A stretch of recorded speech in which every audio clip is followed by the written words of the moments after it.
자, 할렐루야. 잘 들어오셨습니다 하고 우리 한번 옆에 분들하고 인사합니다. 예, 우리 문권사님 힘내시고요. 예, 우리 장로님 우리 박 목사님도 그렇고 힘내시고요. 전은숙 자매님은 이제 미리 알려드려야 되겠는데, 전은숙 자매님은 이제 암으로 판명이 됐대요. 암으로 판명돼서 이제 이곳에서 도저히 엄마를 케어할 수 없으니까 아마 따님이 모시고 가는 걸로 한국으로, 그렇게 이제 결정을 볼 것 같다고 그렇게 이제 얘기를 들었습니다. 하여튼 계속해서 기도해 주시고요. 하여튼 그분이 구원의 소망을 이룰 수 있도록, 정말 우리는 잠깐 봤어도 그분 구원의 소망을 이루어야 돼. 그래서 계속 기도해 주시기를 바랍니다. 자, 여러분, 오늘은요, 초심을 잃지 말시다라는 제목으로 여러분들과 함께 은혜를 나누고자 합니다. 벌써 2025년도도 오늘이 지나면은요, 달력으로 4장이 남게 되었습니다. 참 시간 빨리 가요.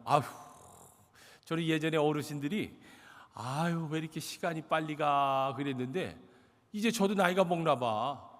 글쎄 요즘 시간가 빨리 가는 게 이게 느껴지더라고. 그리고 또 어때요? 아침 저녁으로 신선한 것 같고 선선한 것 같고 햇살도 이제 시원한 것을 느낄 수 있는데, 참 지난주에는요, 널싱홈에 계시는 이제 우리 김영만 형제님께서 스프링 브랜치 지역에 있는 널싱홈으로 옮기게 되셨어요. 그래서 제가 또 이제 이삿짐을 다 이제 옮겨 주시면서 너무나도 감사를 드리게 됐는데, 세상에 저희 예전에 아시죠, 장로님? 투석하는 데서 한 2분 거리예요. 그리고 이제 저희 교회에서는 한 5분도 안 걸리더라고. H마트 앞에 있는 거기 널싱홈인데, 그래서 너무나 잘 됐구나. 참 주님께 감사를 드렸습니다. 근데 이제 제가 널싱홈 이사를 하는 날, 김영만 형제님 어머님 되시는 남기남 권사님의 영성 사진을 제가 보게 되었는데, 벌써 이제 제가 보면서 돌아가신 지가 보니까 2017년도예요. 그때가 11월 달이었으니까 거의 8년이라는 세월이 흘렀더라고요. 그러면서 이제 김 형제님께서 저희 교회 오신 지도 얼마나 됐나 하고 뒤를 돌아보니까 2014년도였으니까 10년이 넘었습니다. 참 오랜 세월을 함께 하신 분이구나라는 생각과 함께 좀 더 좋은 일이 있었으면 하는 측은한 마음도 들더라고요. 그런데 제가 이제 우리 김영만 형제님은 이렇게 생각을 하면서, 제가 또 이제 우리 교회가 과연 얼마나 됐나 하고 또 생각을 해봤어.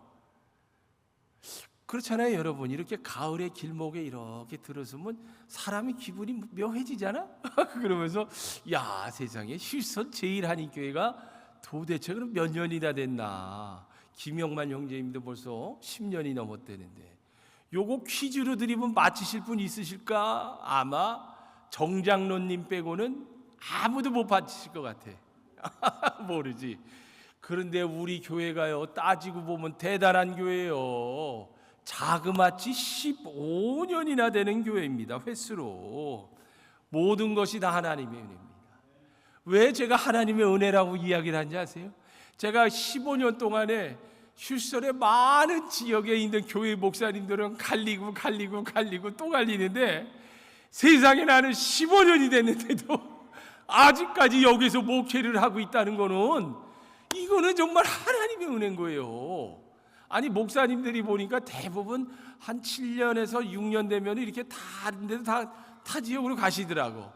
그래서 내가 정말 하나님의 은혜라고 말씀을 드리는 겁니다. 정말입니다.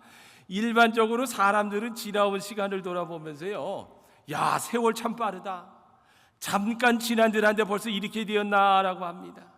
그런데 저는요, 처음 시작할 때 일들이 제가 회개했어. 까마득한 옛날처럼 가물거리더라고. 설교를 준비하면서 처음 시작할 때를 회상해 보았어요.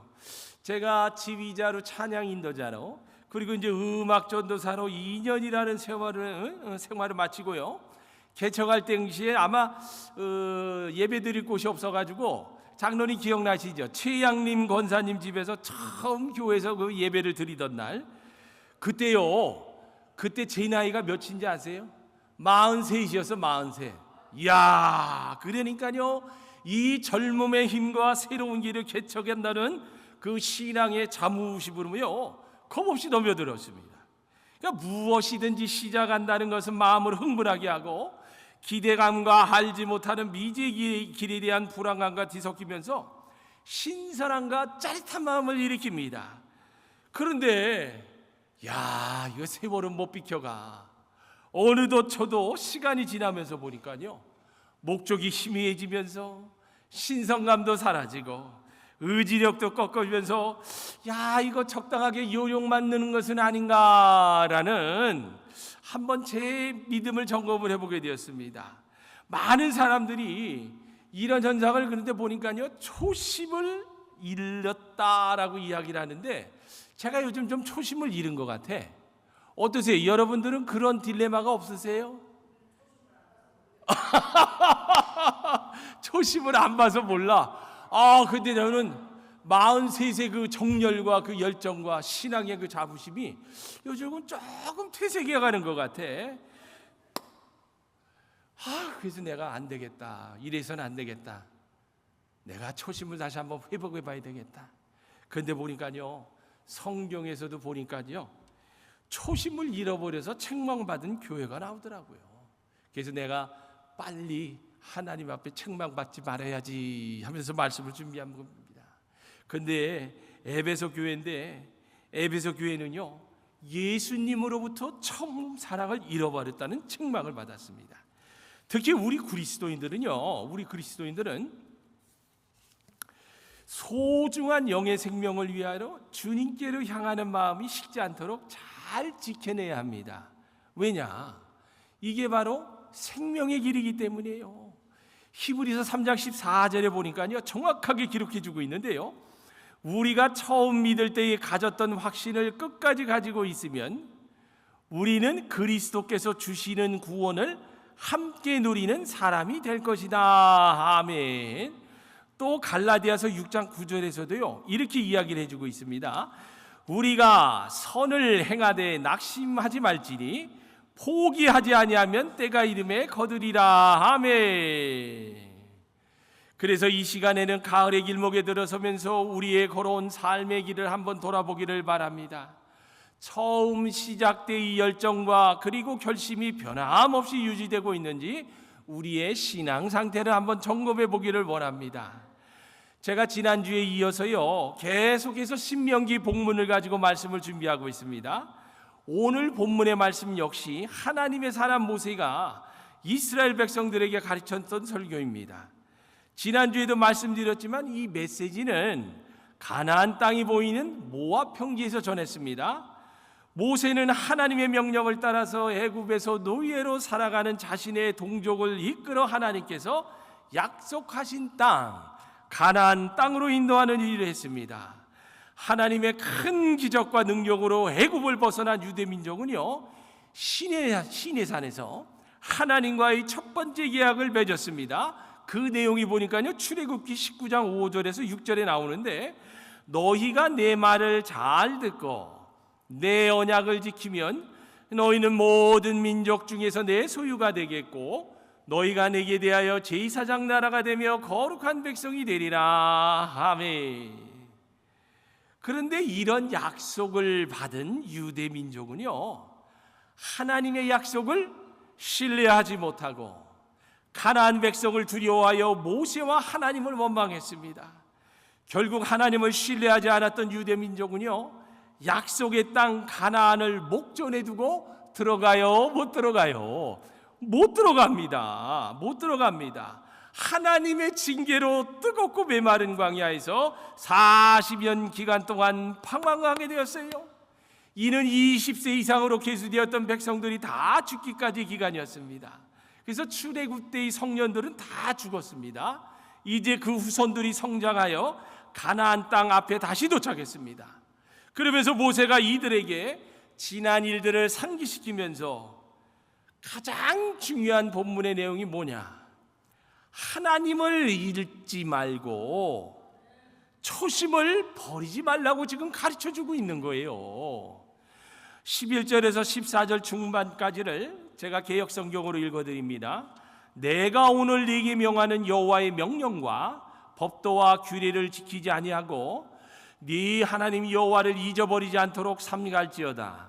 네가 먹어서 배부르고 아름다운 집을 짓고 거주하게 되며 또 네 소와 양이 번성하여 내 은금이 증식되며 네 소유가 다 풍부하게 될 때에 네 마음이 교만하여 네 하나님 여호와를 잊어버릴까 염려하노라. 한마디로 말해서 혹시라도 너희가 교만한 마음이 생겨서 초심을 잃지 말라라고 지금 권고를 하고 있는 거예요.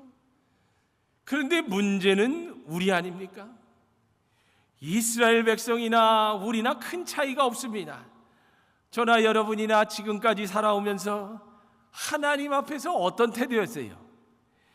예수님을 찾아왔던 많은 사람들이 시간이 지나면서 처음 구원과 믿음, 처음의 열정과 처음에 받은 사랑을 잃어버립니다. 그러니까 뭐냐면요, 화장실 들어갈 때의 마음과 화장실 나올 때의 마음이 다르다. 첫사랑으로 구원을 받아 그렇게 감동하고 감격하며 눈물 콧물 흘려가며 그렇게 고마워했건만 먹고 살만해지니까 어때요? 게을러집니다. 교만해집니다. 그러면서 힘들고 답답하고 어려운 일이 생기면 주님 나를 도와주세요 라며 이번 한 번만 해결해 주신다면 다시 주님만 따르겠다고 다짐하며 은혜를 구합니다. 그러다가 또 상황이 좋아지고 형편이 나아지면 언제 그랬느냐는 듯이 주님께 했던 결심은 헌식작처럼 버리고 자신의 길로 가버립니다. 사랑하는 여러분, 주님의 이름으로 꼭 부탁드립니다. 국가도 그렇고 교회도 그렇고 가정도 그렇고 개인도 그렇습니다. 하나님께로부터 매를 받지 마셔야 합니다. 저는 죽느냐 사느냐라는 매를 맞고 난 사람보다는 이 말씀이 그냥 확 다 그래, 정직하게 살면서 하나님의 은혜를 기억하고 살자. 여러분, 저처럼 하나님께 매맞은 다음에 돌아서면 too late. 그러기 위해서는 여러분 자기 자신을 정직하게 알고 인정하며 하나님의 은혜를 일평생 사는 동안에 잊지 말아야 하는 겁니다.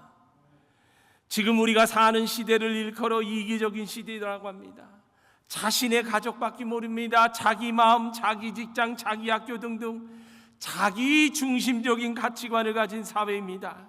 그런데 지금은 한 단계 더 업그레이드 되어서요, 네가 네 인생의 주인공이다 그러면서 뭐라고 그래요? 자신만 아는 시대, 자신만 아는 시대. 이거는 하나님을 대적하는 마음입니다. 이거는 하나님과 정반대되는 마음이라는 거예요. 그래서 결국 주님께서 말씀하신 것처럼 오늘날 시대가 사랑이 식어지는 시대가 왔다라고 하는 것 아니겠어요? 그런데 놀랍잖아요. 이미 성경에 다 기록이 되어 있습니다. 디모데후서 3장 1절 이하를 보면요, 마지막 때의 타락성에 대해서 이렇게 이야기를 해주고 있습니다. 그대는 이것을 알아두십시오. 말세에 어려운 때가 올 것입니다. 사람들은 자기를 사랑하며 돈을 사랑하며 뽐내며 교만하며 하나님을 모독하며. 어때요? 맞죠? 나는 제가 목사가 돼가지고 목사가 됐으니까 많은 사람들이 존경해 줄 줄 알았어. 그랬더니 오히려 돈 많은 사람을 더 존경하더라고.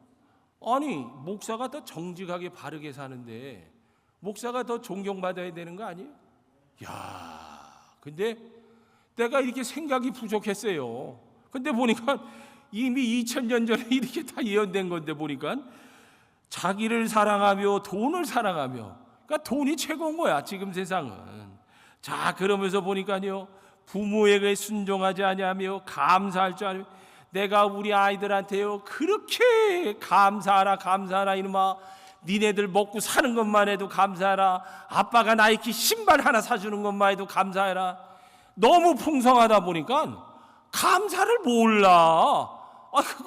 아빠 그거 없으면 다른 거 신지 하고 그냥 버려버리니 끝. 야, 속 터져.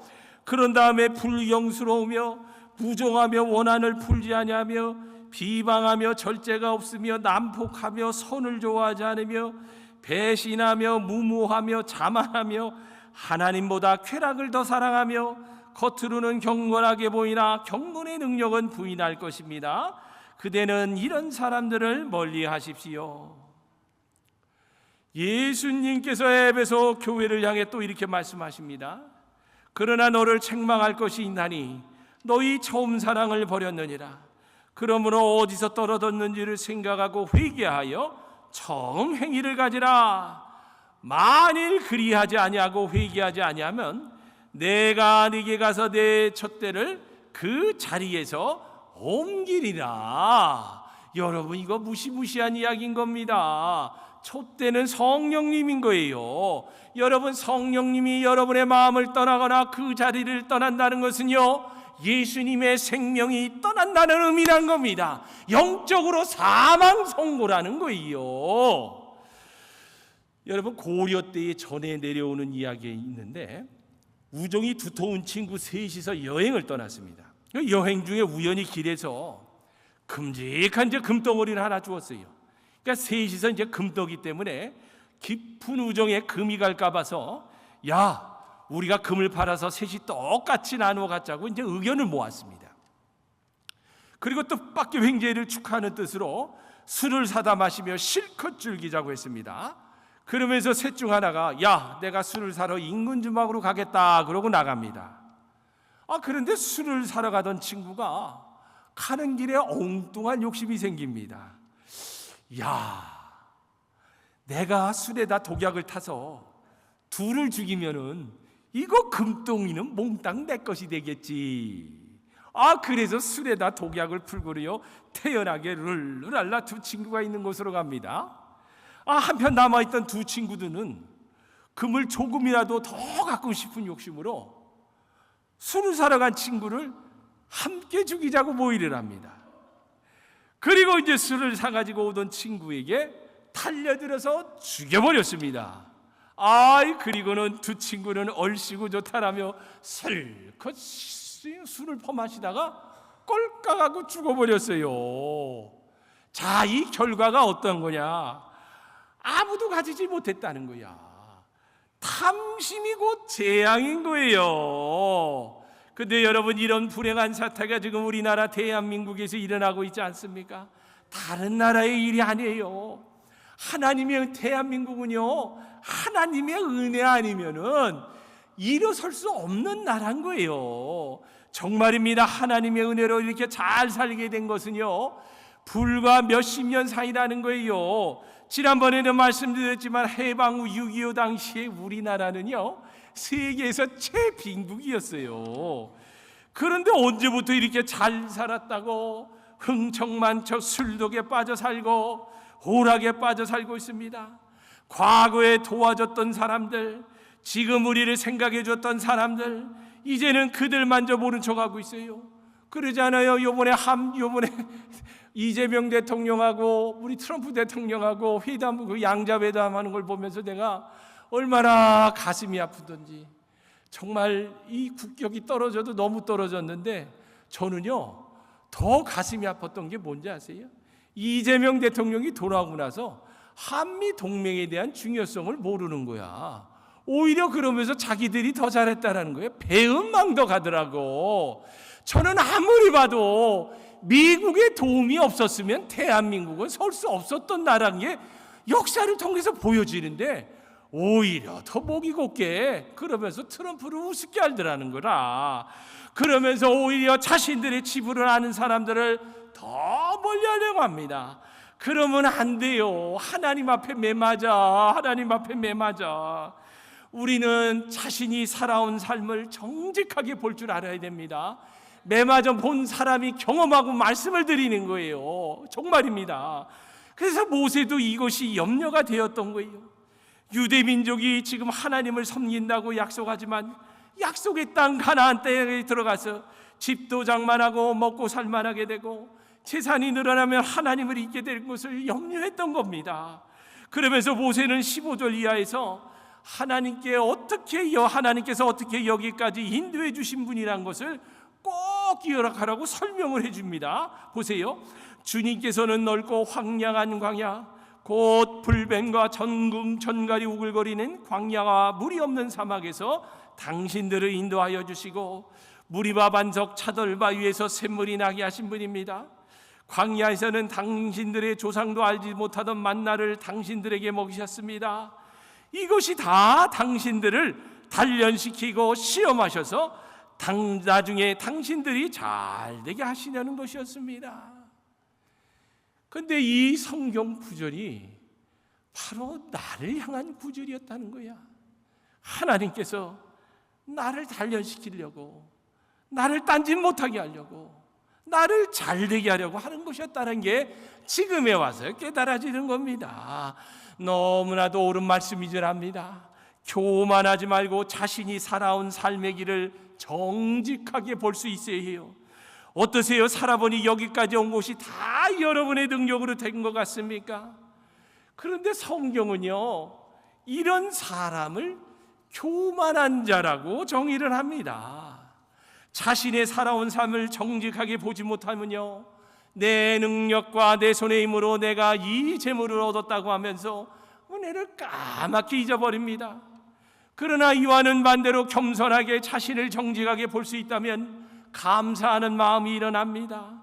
그러면서 처음 믿었을 때 가졌던 믿음의 확신을 끝까지 붙들고 살면서 주님 앞에 서는 날, 잘했다 진영아, 이 칭찬과 함께 구원의 완성인 거룩한 영화의 단계로 들어간과 동시에 그리스도께서 주시는 영원한 생명의 구원을 함께 다 누릴 것이라고 성경이 이야기해 주고 있질 않아요. 요한일서 4장 10절입니다. 사랑은 여기 있으니 우리가 하나님을 사랑하는 것이 아니요, 하나님이 우리를 사랑하사 우리 죄를 사락속하기 위하여 화목제물로 그 아들을 보내셨습니다. 그런데 어떠세요 여러분? 지금 우리는 주님의 이 사랑을 잊어가고 있지는 않은가? 나를 향한 하나님의 사랑은 간 것 없고 우리의 허접한 육신의 욕망을 구하는 마음만 가득합니까? 물에 빠져 죽어가는 사람을 목숨 걸고 건져내어 살려주었더니 감사하기는커녕 내 보따리 내놓으라고 하는 몰상식한 사람은 아닌가? 사랑하는 여러분, 우리는 살면서 기억해야 할 것과 잊어야 할 것을 혼동해서 살면 안 돼요. 우리나라 속담에 원수는 물의 색이고 은혜는 돌의 색이라는 말이 있습니다. 생각해 보면 맞는 말이지만요, 실제 많은 사람들이 보면요, 이거를 거꾸로 행할 때가 많습니다. 아니, 잊어서는 안 될 소중한 일은 물에 생겨서 금방 잊어버리고, 마음속에서 버려야 할 일은 아주 왼수 같은 사람은 돌에 새겨가지고 말이야 두고 그래가지고 그냥 마음이 아파서 그냥 병이 나는 사람도 있잖아요. 이런 이야기가 있습니다. 두 사람이 이제 사막을 걸어가고 있었는데, 근데 이제 여행 중에 문제가 생겨서 서로 다투게 됩니다. 그러자 한 사람이 화가 나가지고 그냥 뺨을 때렸습니다. 그러니까 뺨을 맞은 사람이 기분이 얼마나 아프겠어요. 근데 참 사람이 괜찮은 것 같아. 이 사람은 다시 뺨을 때린 게 아니라요, 모래 사막에다가 이렇게 적었습니다. 오늘 나는 나의 가장 친한 친구에게 뺨을 맞았다 하고 이렇게 적어만 놨어. 이제 오아시스가 나올까지 다시 이제 말없이 걷습니다. 이제 마침내 이제 오아시스에 도착한 두 친구가 그곳에서 이제 모욕을 하기로 합니다. 근데 이제 뺨을 또 맞았던 친구가요, 모욕을 하러 들어갔어요. 그런데 이게 착시 현상이었던 거야. 이게 오아시스가 아닌 늪에 빠지게 되었는데, 그때 뺨을 때린 친구가 그를 또 구해줬습니다. 그래서 늪에 빠져나왔을 때 이번에는 돌에다가 이렇게 썼습니다. 오늘 나의 가장 친한 친구가 나의 생명을 구해주었다. 그러자 이 친구가 너무 의아해서 묻습니다. 야, 내가 너를 때렸을 때는 모래에다가 적었는데 왜 너를 구해준 후에는 돌에다 적었느냐? 그러자 친구가 이렇게 대답합니다. 누군가가 우리를 괴롭혔을 때 우리는 모래에 그 사실을 적어야 한다. 용서의 바람이 불어와 그것을 지워버릴 수 있도록 말이야. 그러나 누군가가 우리에게 좋은 일을 하였을 때 우리는 그 사실을 돌에 기록해야 해. 그래야 바람이 불어와도 영원히 지워지지 않을 테니까. 그렇습니다, 여러분. 용서는 모래에 새기고 은혜는 돌에 새겨라. 새길수록 아름다운 글이라는 거예요. 근데 여러분 보세요. 은혜를 마음에 새기면 그 마음이 남아 누구를 만나도 무슨 일을 만나도 즐겁기 마련이지만 마음의 원수를 새기고 나면요, 그것은 괴로움이 되어 마음속에 쓴뿌리만 남게 됩니다. 자신만 더 괴로운 거야. 사랑하는 여러분, 왜 이렇게 자신을 정직하게 돌아보고 하나님의 은혜를 잊지 말고 살아야 한다고 모세가 오늘 본문을 통해서 다짐을 시키는 이유가 마지막 19절에서 20절까지에서 분명히 나옵니다. 이거는 여러분 우리가 절대로 잊어버리면 안 됩니다. 개인이나 가정이나 국가도 동일합니다. 교회는 당연한 거고요. 자, 읽어드립니다. 내가 오늘 당신들에게 다짐을 시킵니다, 이거예요. 지금 모세가 출애굽 2세들에게 다짐을 시킵니다. 당신들이 당신들의 하나님을 참으로 잊어버리고 다른 신들을 따라가서 그들을 섬기며 절한다면 당신들은 반드시 뭐 할 것이다? 멸망할 것이다. 당신들이 당신들의 하나님의 음성을 듣지 않으면 주님께서는 당신들 앞에서 멸망시킨 민족들과 같이 당신들도 망하게 하실 것입니다. 여러분, 그래서 우리나라 대한민국도요, 어때요? 하나님을 잃어버리면 결국은 패망의 길로 가는 겁니다. 그러나 지금 미국 당은요, 지도자 한 사람을 얼마나 잘 뽑았어요. 그러니까 오죽했으면요, 막 지금 소문이 갑자기 확 돌더라고. 트럼프 대통령 사망설. 그리고 트럼프 대통령이요, 오늘 아침에 성명설 발표했습니다. 나는 레이버데이에도 나가서 일한다. 그래가지고 9월 1일 날이 휴일이거든요. 얼마나 트럼프 대통령이 미웠으면은 하나님의 길로 들어서려고 바로 가려고 하니까 사방팔방에서 죽이려고 하는 사람입니다. 근데 이 목사도 마찬가지예요. 지난번에 우리 안사람이 그러라고, 여보 우리 목사들 모임이나 저 이렇게 그 한인사회 모임 좀 같이 나가지. 그러니까 우리 안사람이 그래. 아우 여보, 당신이 하도 욕 먹어서 같이 가는 거 부끄러워 죽겠어 그러더라고. 같이 다니기 싫대. 하도 욕을 먹어서. 욕 먹지. 싫어하는 사람들은 막 대놓고 면박 줘요 저한테. 그런데 트럼프 대통령도 보니까 진리를 위해서 저렇게 살다가 보면은 욕을 먹고 심지어는 빨리 죽었으면 하고 거짓 사망설까지 유포하는구나. 맞습니다. 여러분, 그러나 지금 미국은 너무나 잘 가고 있어요. 물론 관세 협약이 안 돼서 좀 안타까운 마음은 있지만 정말입니다. 이 대통령 한 사람이 말씀으로 나라를 이끌어 가려고 하니까 돕는 사람들이 많은 것 같아. 저도 여러분들이 계시잖아요. 그래서 여러분 가정도 마찬가지고 개인도 또한 마찬가지입니다. 혹시라도 여러분이요 교만하여서 정말 내가 하나님 없이 내 능력으로 이렇게 살아왔다, 하나님의 은혜를 저버리면 돼요, 안 돼요? 안 돼. 저는 하나님 앞에 매 맞고 나서는요 절대 안 그럽니다. 모든 것이 다 하나님의 은혜입니다. 하나님께서 이렇게 살게 해주셨습니다. 모든 것이 주님께로 왔으니 가져가는 것도 하나님입니다라며 진짜 마음이 비어지게 되더라는 거야. 여러분, 말씀을 맺습니다. 초심을 잃지 마세요. 그리고 하나님의 은혜를 잊지 않도록 기억하세요. 잠시 살다가 육신의 탐심에 목매지 말고 우리 하나님 아버지의 사랑과 주님의 십자가 은혜에 감사하는 진실한 삶을 회복하세요. 우리 모두는 매일의 생활에서 보니까요, 무엇인가를 선택하고 결정합니다. 우리에게 주어지는 매일의 삶은요, 보니까 빈병 같더라고요. 그 빈병에 뭘 채우는가, 그 선택은 자신의 몫이라는 거야. 그 중에는요, 평범한 일상적인 선택과 결정도 있습니다.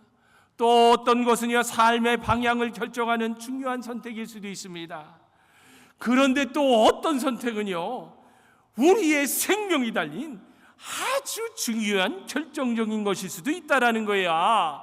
그래서 주님과의 첫 만남을 잊지 마시고 믿음으로 초심을 지키는 삶을 이루셔서 후회를 남기지 않는 영원한 선택의 삶을 함께 누리는 저와 여러분이 되시기를 주님의 이름으로 축원합니다. 아멘, 아멘.